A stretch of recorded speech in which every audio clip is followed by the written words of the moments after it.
Listen, we've talked about this before. You started as an actress, but then for a number of years, you were a casting director. Yes, in Atlanta doing commercial casting. And you were in Atlanta doing commercial casting, and it leads to the belief that when they were casting this show, you said, I found someone terrific, and then, you know... Yeah, no, I wasn't casting The Walking Dead. You weren't casting The Walking Dead, No, okay. yeah, no, I wasn't doing that. Yeah. So how did it all happen then? Well, I had done a project, a brief project in a film called The Mist with Frank Darabont, who originated the series for AMC.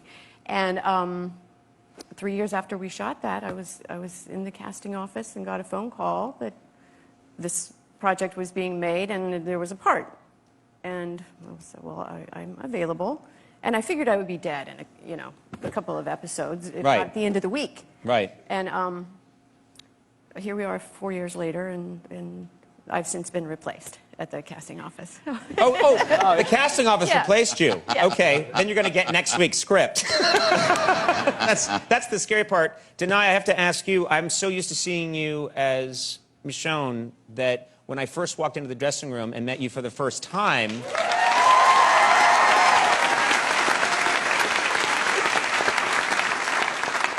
when I met you for the first time, you had this big, happy smile, and it's so different from your character. It's such a shocking difference. Do you think your character is going to be smiling some more on the show? I don't know. I mean, I think I have a lot more to smile about, you know, and playing her actually makes me smile more, probably, because I'm like, wow, I can go home, turn on the faucet, and, like, hot water comes out, and, you know, there's food in my fridge, and, you know, my car has gas, and I know how to get the more gas, you know. So I actually, I think she makes me smile more, but I don't know how much she has to smile about. No. It's a pretty grim situation, but you are fantastic with that sword. You are absolutely brilliant with that sword. How much are you working with the sword constantly? Do you carry it with you when you go to the supermarket? I mean, what?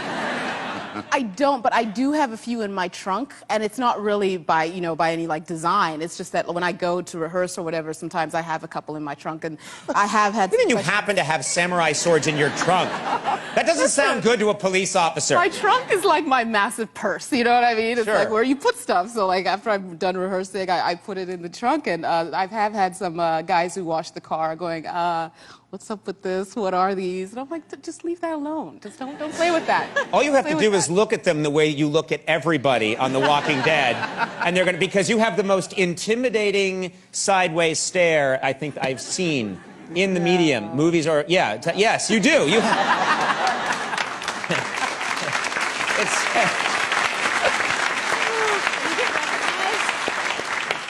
she just asked me if I get recognized. It depends. The real hardcore fans, absolutely. Like the guys at the car wash.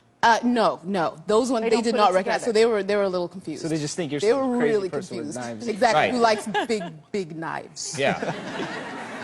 You are not, Danai, you are not a fan of horror in general? You didn't grow up as a horror fan? I did not. I was a massive scaredy cat. I watched like 20 minutes of American Werewolf in London when I was very small, and I was done. I was done for life. Don't like getting scared. Right. So it wasn't. You found the perfect job for yourself.